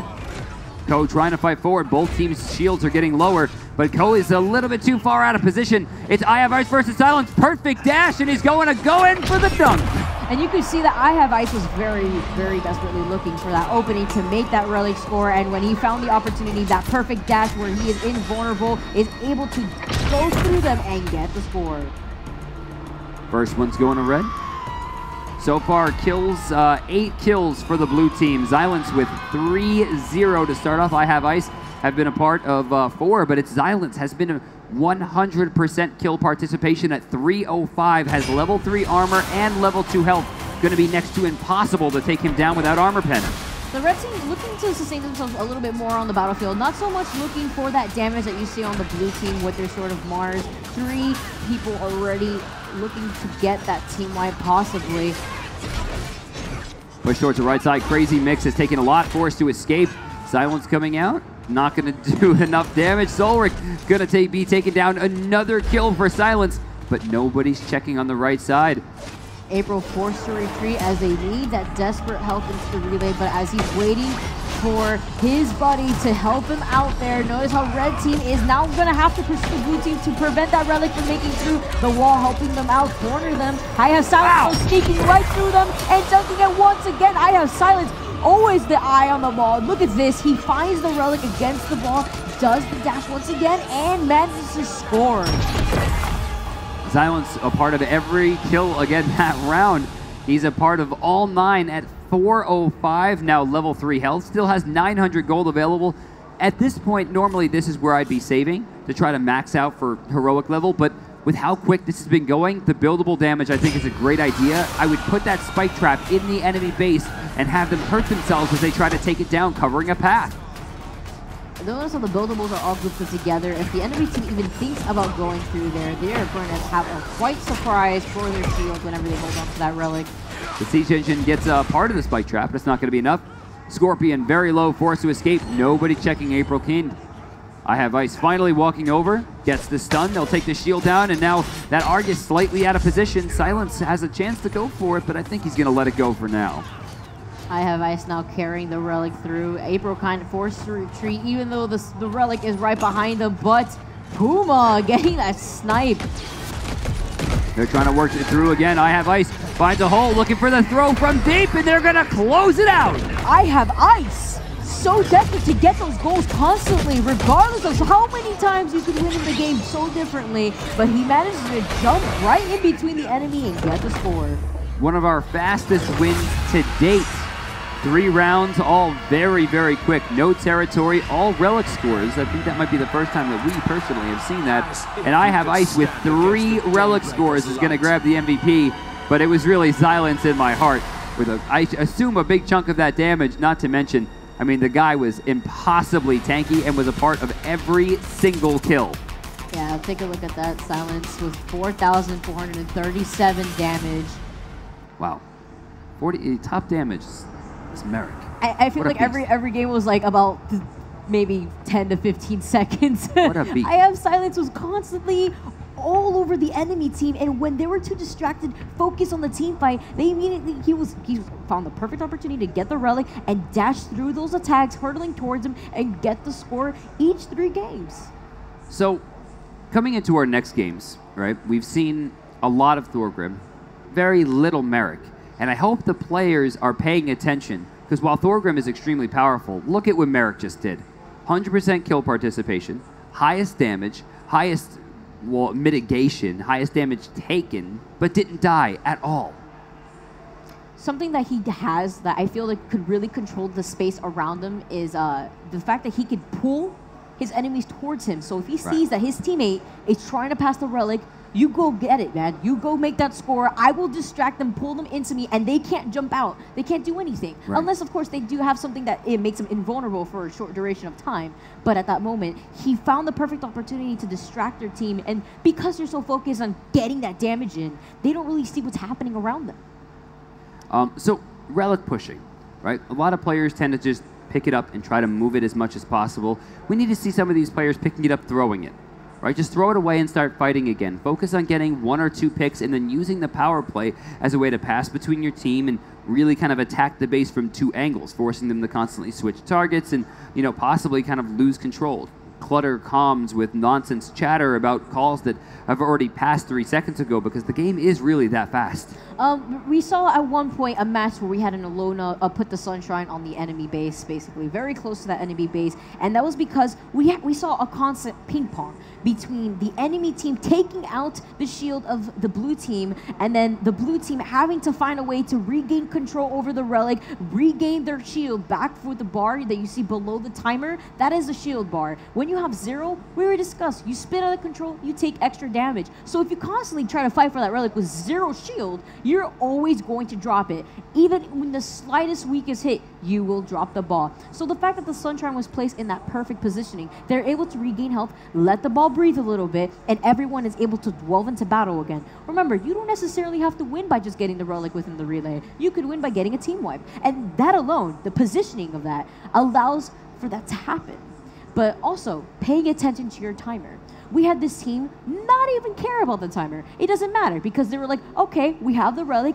They're not looking at me. I Have Ice was like, all right, well, I'm going to use my dash against this attack, and I'm going to be able to make it in the goal. So also keep aware that you have a timer. So if you find yourself in a bad position, you don't necessarily have to sacrifice yourself to get that goal in. You don't. You could back off a little bit, especially if you're a character that could self-heal or have a support to help you out at the same time. And understand that positioning in this game is very important. Wow, we have a pretty powerful team. This blue team is pretty stacked. Is this again? Is this correct? Again? Are these guys coming back? They're gonna dominate. I'm excited to see this. Let's check it out. Our players are gonna come out blue team first, and we're gonna start with once again the Muffin Boy. I think, Brandon, that you're going to have to 1v1 Muffin Boy. He's really showing up with his Shiome. He's trying, man. He's trying. I think we're going to have to get a group of devs together to show this guy up. Yeah, look at him with the cheer. I like it. He really likes the game, and that's the type of passion that I really like to enjoy. Next up, I'm sorry, well, Muffin Boy will be playing Chiome, which is the character he's done very, very well so far. He has been top kills in every game that he has played so far. His first teammate is going to be Ugachi. Ugachi with the victory pose. Oh, I think you have to go the other way. Ugachi will be playing Kyra, long-range damage. So far, a balanced team with front and back damage. Ugachi takes a seat next to his teammate. His third teammate's going to be, once again, Bonfire. I'm starting to think these guys are a clan. They're playing together, Bonfire. The victory pose himself. By the way, I just figured out what those boxes are. What is it? They're seats. No way. Yeah. That's so smart. I know. What great marketing. I think they brought seats last time. We're like, why do they have seats again? And then we figured it out. Very smart on their part. I mean, what better to say that Revis is now joining us on stage playing Thorgrim. So a perfectly balanced comp with Reven joining, as he has front backline damage, front backline tank, or rather support. So this team is completely balanced. I'm thinking they have a chance to defeat their opponents here, especially with how well Muffin Boy and Bonfire have played in the past, but they still have to go through the red team, and we're going to start with Big Bene. Okay, I see the seriousness. He means business right now. He's trying to take these kids down. Big Bene's one of the coaches, right? Bene? Coach? Not a coach? You playing? You gonna go sit down? Big Bene is going to be playing Jara. That's right. Assassin character and this hidden, stealthy, damaging character as well. His first teammate is going to be Sir Pump-A-Lot, which is just the worst name of the day. Oh, I get it. Yeah, no, I got it. Yeah, he lives. Yeah, I know. We can see that his biceps are huge. He's going to be playing Argus, so 2 frontline damage dealers, which is fairly unusual. Very aggressive team, but joining them on stage is going to be Surfing the Games, representing Psy. Surfing the Games. So far, I think we have a group because I mean. These are static players. I love how they're standing on stage. They're trying to understand that they're going to be intimidating right now. With the arms crossed and everything, very esports.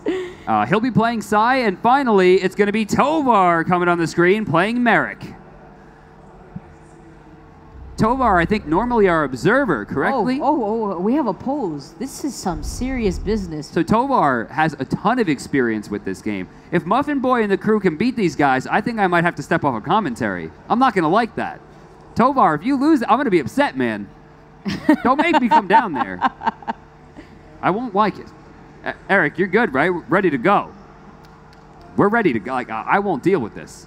And one of the actual first times we see the map right now on our block is Atala Prime, one of my personal favorite maps. As you can see, the platform rising up and down on the right-hand side allows for different types of mobility options. Now, the thing about the fact that the platform could go up and down is you could actually pass the relic to a teammate who may be lingering above ground, and if you see any trouble hurtling towards you, you could throw the relic back down towards a teammate who may be below, trying to run down the middle. And with the team that we're seeing right here, Chiome may be able to accomplish that, but are we going to allow Tovar to see and let that happen? I absolutely do not think so. We're going into Atala Prime. Again, the first time that we're going to be seeing this today. A very wide map, great for long range. So Ugachi has a perfect opportunity. Surfing the Games, perfect opportunity to get massive damage off.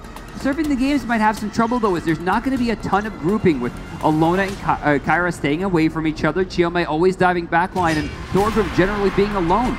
So I think Blue Team has the comp advantage, but we'll see as we get in. Remember, there are 3 ways to win in Breakaway, and the first is grabbing that relic and moving it towards the enemy base. If you can get it into their relay, it's an easy score, similar to traditional sports. Number 2, by the time that timer goes down to 0, if you can move it to the enemy side of the map, just on their half, you will have scored. And then, of course, finally, it's going to be the team wipe, which is a possibility with these heavy hitters. Already 1 kill on each side. If you can end it completely, just wipe them off the map, that's the end of it. They've already gotten 2. Oh, not going to get past that Jacob's ladder. It's not going to happen. Big Bene going to take some damage. In trouble, Muffin Boy going down for the 2nd time. They have no more shield on that relic. They are going to be taking a good amount of damage as Bonfire immediately escapes using that dash out of Tovar's pull-in. Revis in some trouble, doesn't have any movement. Bonfire goes down as well. It looks like so far the devs are not having as much trouble as maybe Muffin Boy and the crew might have thought. A dive from Jara, not going to hit. Ugachi needs to outsnipe him, but he goes into stealth. Jara completely invisible at that range. And here are the platforms that we were mentioning earlier. You see, if you find a little bit of trouble up there, your only approach up would be throwing the relic down and trying to meet up with your team later on. But the devs, seeing as they may have been in a little bit of trouble, allowing Bonfire to infiltrate their space, they need to try to get him back to the relic, but Tovar ignoring the relic. I like how he's ignoring for a good reason, but it may not be for a good reason enough as Ugachi takes him out, and Blue Team is able to make this push. Pump-A-Lot, is he going to be able to save this score? No, he is not. Guys, you make the game. The look of disappointment right now. Muffin Boy and the crew so far going strong. Not only earning the 4th score, but actually more kills. Big Bene wound up going out of position. Surfing the Game went down twice. And it's Ugachi at 103. Not 100% kill participation, but no deaths. Which is very important as your respawn timer continuously increases if you continuously die. Siege Engine trying to get placed down by Pumps-A-Lot. He's looking for the maximum amount of damage, but I don't think it's going to happen.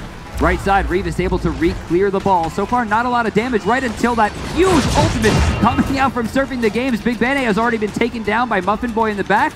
Surfing the Games trying to get some damage off, and I don't think he's going to get much. Revis is by himself in this 1v3. He's holding on to his own, but he is taking a lot of damage as he's forced down through the tree, getting rid of that buildable first before you may find him on the Sunshrine. Aggressive buildables are always great when you're aggressive, but if you lose control of the map, it's just a free 500 gold for the enemy team. Revis gets hit by the Jara ult, maybe a bit out of position. Tovar taking some damage. Bonfire trying to get a kill, and it's going to be Pumps-A-Lot that goes down. Big Bene throwing that relic on top of the health buff, reminding everyone how important that health buff could be as Muffin Boy takes aware and wants to add in that buff for his team, giving him that plus 30% health. Bonfire taking a lot, uses the Sunburst, able to dash away. Big ultimate coming out from Psy. They're trying for it. Revis going down for the CC. He's caught and will go down. Blue with a small disadvantage, but immediately returned as Ugachi catches Bene with the snipe. Sir Pump-A-Lot, though, manages to escape with half health, retreating towards the right side, joined with him as Tovar, and they together group up right above there. They throw the relic, they understand the situation as Revis, full health, manages to reach towards the walls, passing the Sunshrine. He's almost immediately was Surfing the Games. Surfing the Games playing Psy right now, a character that we haven't seen today. One of the higher skill caps, very hard to play as he doesn't have any movement and is very, very squishy. But one of the lowest, if not the lowest health pool in the game. At the same time, his AoE damage is massive. Single target not as great, but he also has very wide shots that are great for picking off the shield from far away. I know how he throws the relic above as he stays behind his team to ensure that he's going to get that aerial effect damage. But he is going immediately down as Muffin Boy targets him as he's alone. But as Sai can do a lot of damage, Chiome is a direct counter, able to dive the backline and take his entire health pool instantly using only 2 abilities. Bonfire throwing it towards, he's going to have to deal with those Jacob ladders, can't jump there. Ragnarok already burned and will be cleared out of the base once again by Sai. Revis taking control of the relic, though. Now Bonfire joining him to ensure that he is going to be okay with that extra health. And there's that aerial effect from Sai. But what was meaning Big Bene taking out Bonfire before they could get back to their Sunshrine. Sunshrine needs to be taken out, I think, and it looks like Red recognizes that. Throwing up towards the right or left side. I don't think Tovar is going to be able to compete with that one. Muffin Boy immediately comes back, able to dash away. Remember, finally, Kyra just getting taken out, but Muffin Boy still on fire, which means he's worth a lot of gold. That bounty is growing. They're coming very close, uncomfortably close into the enemy relay, and a little bit too far. Bonfire saving his team, throwing the relic away. Uses the trampoline as a mobility option to ensure that that relic won't be anywhere near his team. Revis joining together with Bonfire. That's a big time 2-hit for the red team because they not only lost Sai, which was a bunch of gold, but they also didn't get the gold for his scoring, and now Bonfire pretty much alone. He's going to double out. Massive damage, 2/3 with just the ultimate. Blessing of the Sun used, but I don't know if you want to fight Sai inside that bubble. Absolutely not, especially with his 4 lightning shards from the Maelstrom. It targets enemies and buildables, but Muffin Boy finding his damage done with the Xiaomi. I love the movement coming out from him, taking care of Sir Pumpalot. Big Benny now able to escape from the right side, but is it going to be enough as Muffin Boy now targets him? Uh-oh, Revis actually using that shield beautifully, but only 4 seconds left. Bovar throws it over, 14 health on the shield, throws back, and it's going to be on this side. Blue with another one. What is going on here? Tovar. I'm seeing a little bit of a not a good look from red team, unfortunately, with that missed relic throw. That could have been it. That could have been 1-1, but you have to understand how far you can throw that relic. It's not so easy. Tovar first to pick it up. Blue team smartly using this time to just set up the base. Oh, but look at this on the left. Sir Pumpalot setting up that siege engine. He might be able to take down 2 or even 3 buildables with that, but he threw it the other way. I didn't see anything come out. Uh-oh. Revis alone, still with a full shield. Got to watch out for the Jacob's Ladder, still set up in the base. Managed to get that relic out of there underneath the stairs. Big Benny now having to deal with this 3v1, but he's going to retreat in stealth mode. Muffin Boy still taking down Pumpalot on the left side. Big Benny trying to rush in, and he's just going to heal for now. Tovar getting CC'd. Bonfire back. Blessing of the Sun used. Ugachi moving forward. Still very low death to maximum as Pumpalot goes for it. Maximum combo, and he's just not able to pull it out. He doesn't have enough damage. Ugachi managing to find a way out of that situation with a roll. Does not want to be caught behind the enemy, but Tovar getting the relic. He does have 112. No, but his shield is slowly going down as Revis finds himself distracted now with Big Benny. Oh, Tovar in a lot of trouble. Muffin Boy dives for it and will find another kill, still on his killing spree. Big Benny, however, trying to move forward, not going to get it. He tried to dash, but instead the shield broke and he activated his stealth. Surfing the games is down. Merrick has respawned, so they'll fight it to 3 as they move, but Big Benny is going to be picked off. A power play for Blue as they're trying to move forward. They're able to take down Sunburst Bologna, and I don't know if they're going to be able to find this score from this range. Cleared again. Muffin Boy still trying to move forward. Revis out of position. Tovar trying to find something, but a 2-man Ragnarok should be able to turn this one around. The blue team's going to have to retreat with their low health at the moment, but look at the top left screen. Xiaomi is on fire. Muffin Boy has turned into the Muffin Man as he throws the relic onto the other side. And as I said that, I jinxed as Big Benny takes his own revenge and getting in that extra gold. I believe this may be Muffin Boy's first death. That was his first death this round. I think there was one other previously, but that was still a massive killing spree and a big amount of gold. Muffin Boy smells blood, wants Pumpalot, throws the ball to the right. He's now switches to Big Benny. Massive damage, but there is a stealth factor, able to move away. Bonfire up the right side, looking to just support the team without getting picked off. Ugachi doesn't really have a way away, but Big Benny chooses a different target. They're not focusing their DPS. Everybody's still alive except for Pump.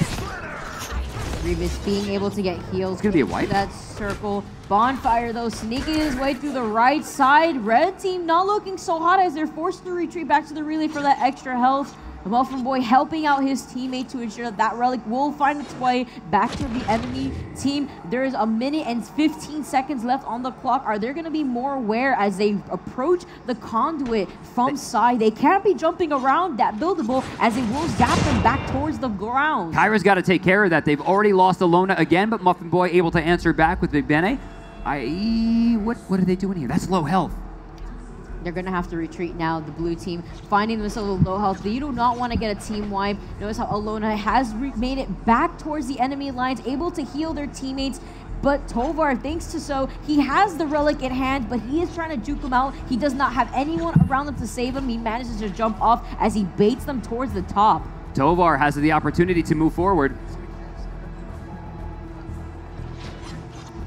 I don't know. Revis taking a lot of damage, might be out of position.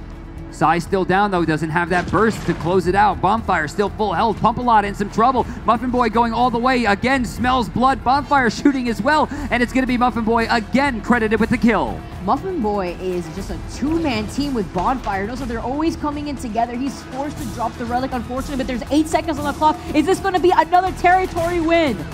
3 seconds left, and that's going to be all she wrote. The devs not only have lost, but they have been dominated with a clean 3-0. Muffin Boy, I think we're going to be seeing you a lot more often here on stage. Wow. But the real MVP here being Bonfire with 8,000 healing done, and we constantly saw Muffin Boy and Bonfire hanging around together to ensure that Muffin Boy, if you're going to be the damage dealer, don't worry, I got you. You go win. Shiome may be type of a squishy, but I have your back. I have been following this game since its inception, right? I know the North American scene pretty well, but I haven't seen a lot of European growth in terms of like potential talent and players. That to me was the birth of the European scene. For them to beat the devs who play this game a lot. I'm telling you, these are not devs that ignore competitive value. They play the game a ton, and they did that well. Europe's on the rise. They seemed pretty confident when they got up on the stage, but Muffin Boy was ready to shut that down, and his buddy Bonfire slowly hanging around behind him as he said, don't worry, man. I got you. They can deal all the damage they want. A little disappointed. Tovar. He's not here anymore. I think Tovar did pretty well. He actually was able to hold on to his life the longest whenever I saw him go straight into the middle battlefield. But notice how when he came to the right side of the map, he saw them. Notice how he had no teammates around him. Kind of duped them out and was forced to throw himself down on the ground to try to pursue straight down the middle. But unfortunately, the blue team was just too overwhelming. With that, we're getting the game set for our next round. We're going to have mostly new players, although I do see, I think, 2 players who have gone for the reprisal once again as they want to sit down and continue grinding away. I mean, like you said before, once you get that taste, you just sit at the booth all day. I understand, because I'm the same way. If something catches my interest, I'm forced to just sit down and continuously grind until I fully understand the concept of the game and the purpose. I still can't believe that those kids not only beat the devs, but beat them 3-0. Not even a chance. It's nuts. And I think a lot of it came down to the fact that Muffin Boy understood his role. He was able to dive to the back line and repeatedly kill Sai. By the end of each game, surfing the game's respawn was 30, 35, 40 seconds. We had, mostly from Muffin Boy's team, we had a very damage-based team. Yeah. You know, we notice how we have the Jara turning invisible whenever they saw the opportunity to kind of sneak around the side and, okay, I'm going to have to help out my team in the right time. But we never always too approaching at the same time. You don't want to over-approach because if you do that, you're picked away like that. Instantly. Yes. Instantly. Especially if you're an assassin. You are more on the squishy side, which is why we always saw the Alona lingering behind and always there to heal their teammates. And I know that we're saying Muffin Boy's name a lot, but Ugachi was able to do that much damage, only 2 deaths throughout that set. I mean, that's really impressive. Yeah, his positioning was marvelous. He always stood behind and took care of the buildables, but also picked off the enemy team. But with that being said, we are going on to our next round, guys. So joining us on the blue team, we have Turpentin. That was pretty good. You got that. Come on, Turpentin, come on out. I like the name. It's quite interesting. Charsky's going to go find him. Charsky doesn't like nonsense. There you are. Hi, give us a wave. Give us a... There it is. Hi, Turpentin. He's going to be playing Argus, a character that involves a lot of situational awareness, Turpentin. Wink, wink. This isn't coaching, Turpentin. Don't worry. Joining him on the stage, we have Ontax. Ontax will be playing the backline support, Alona. Hello. That's my man right there. God bless. Able to sit in the back, heal up, control space, has a little bit of self-peel, but otherwise low CC. Joining them shortly is Million, showing that $1 million Jara. Well, we'll find out. We don't know that just yet. Million going to be playing another assassin style. In fact, this team is extremely heavy on frontline assassins as Argus has been picked up, Jara has been picked up, and then finally Solaric will come back to the stage playing Chiome. This is likely the squishiest team that we have seen so far. Actually, no tank here on this team. Very surprising. So they're going to want to go for all damage, but also be very wary as they have Alona to fall back on in troubling situations. But fighting the blue team, we have on the red team, Luca. Luca will be playing Merrick, frontline tank, lots and lots of armor. If he builds into that armor against his triple tank team, it's going to be a very heavy gold investment for blue to be able to take him down. But joining him is Cookie, playing Argus. You get all the easy names. Cookie, come on out.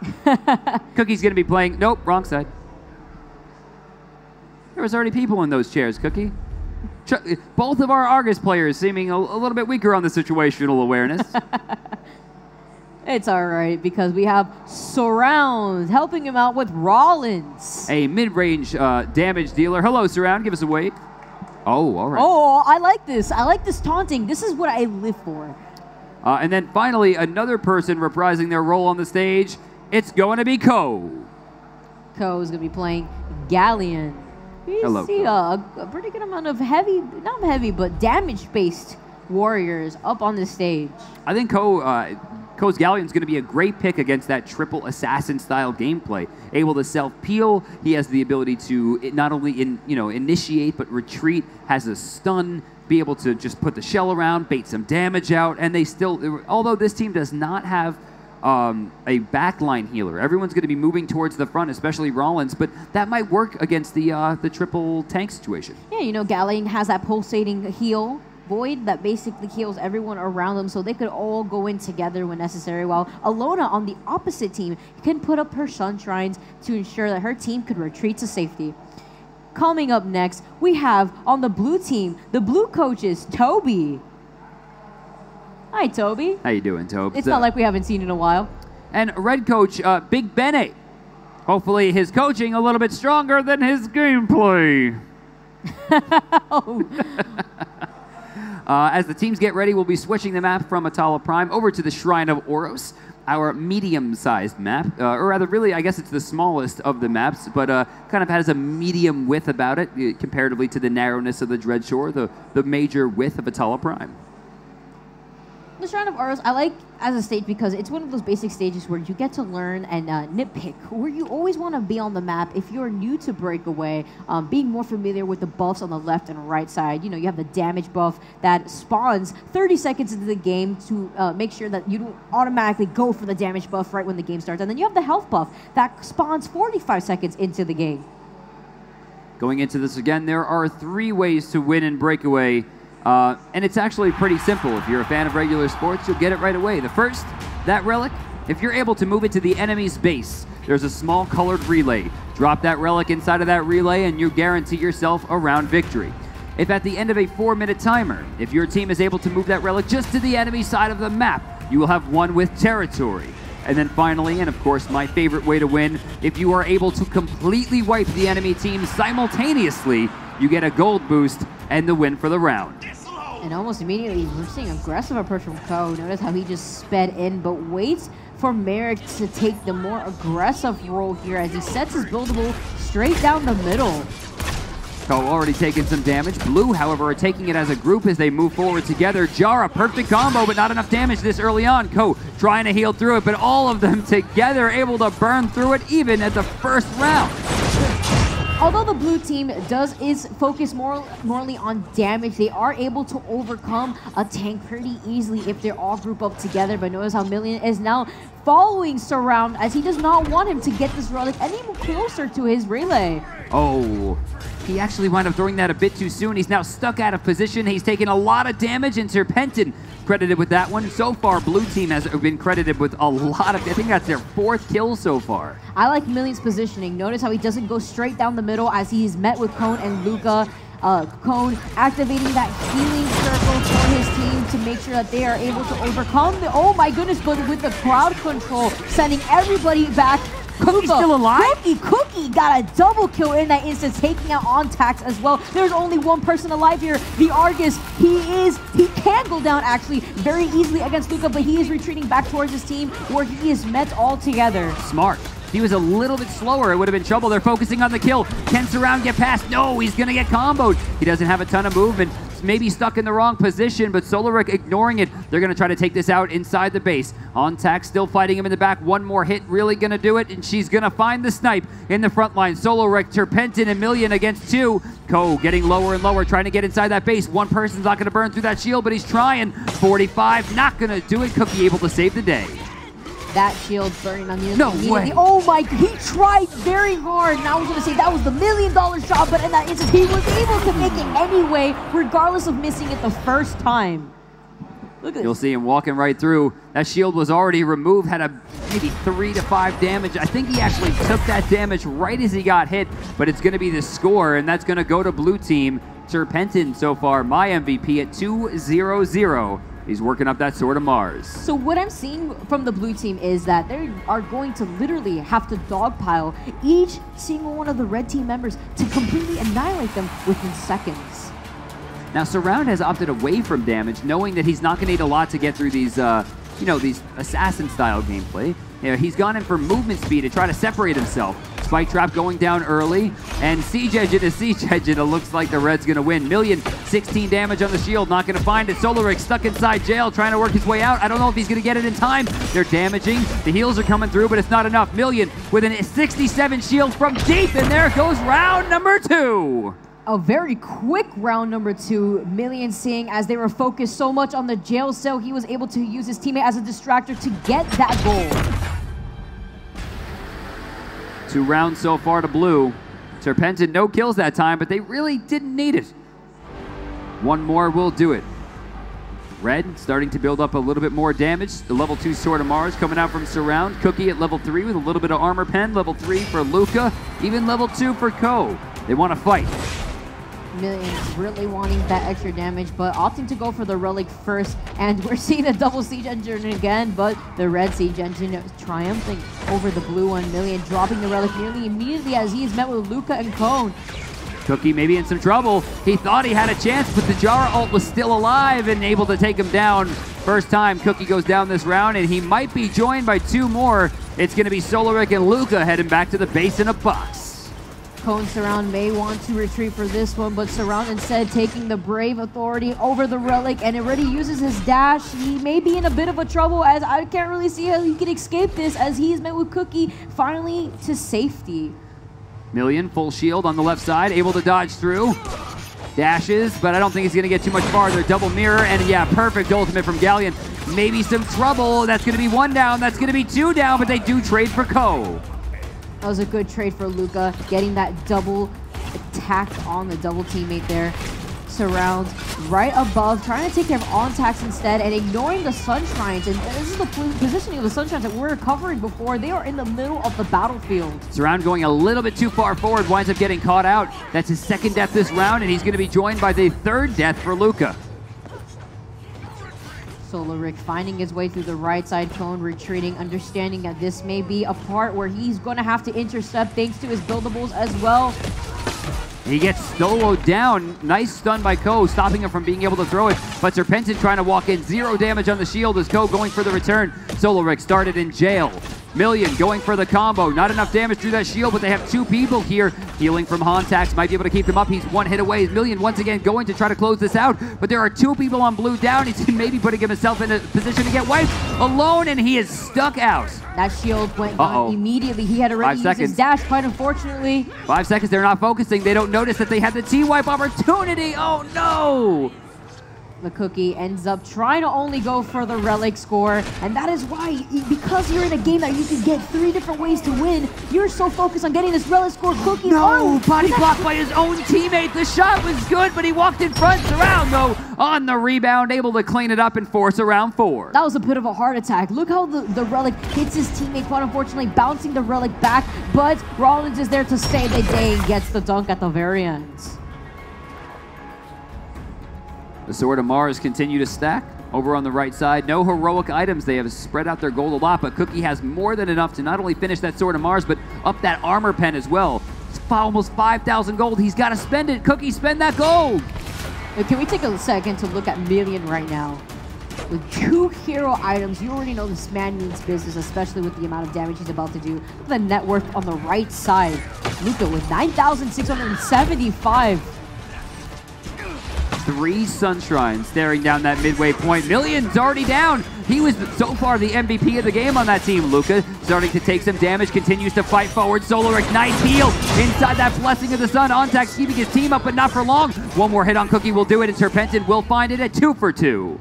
Cone retreating, hanging around the back as Surround bravely storms into enemy territory, and it is going to be a grave mistake on his part as he falls next. You got to move up as a team. This is not a singular game. Surround moving forward, getting caught by that stun. Instantaneous death as 4 move into 3. There is some buildable. Solo Rick again finds himself in jail. Luca putting out a ton of damage. Ontax forced to use his ultimate. He breaks out of jail. Luca getting low. Cookie getting low. Ko trying to just stop Million from scoring as Million gets very low, but he stealths out of there. He wants to get out of that buildable. Notice how that Galleon buildable follows you and deals damage over time. Oh, Million going out pretty deep here, trying to get back to the back line. Still finds a kill onto Luca, and the Sun Shrines plus healing keeping him up, but Ontax very low, also able to keep himself alive. Blessing of the Sun inside the Sun Shrine, massive healing coming out. Surround still trying to get the kill, but he's not going to find it, and he has been baited. Now Red Team forced to approach down through the right side as the Sun Shrines meeting down the middle allows the blue team to hang around with their life and push a lot more further than the red team. They're going to take care of those Sun Shrines. Trying to move forward.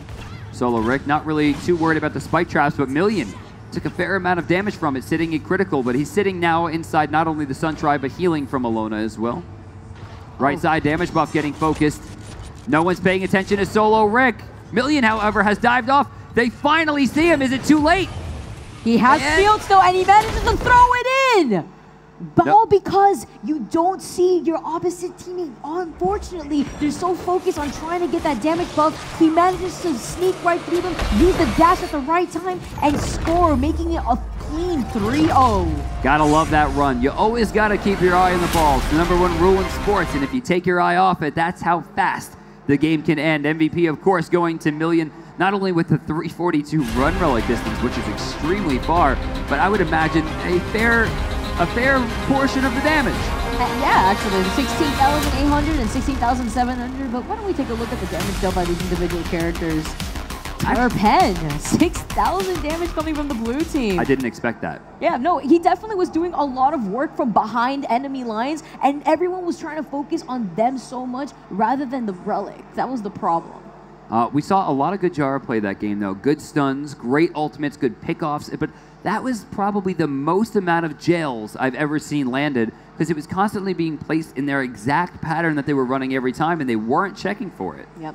And when you're carrying the relic and you find yourself in jail, when you just drop the relic at the instance, your teammate can pick it up, and since so many enemies are like, he's in jail, let's go right at him, and they're so focused on that, you're able to kind of sneak away, as we saw in that game, and get that relic score.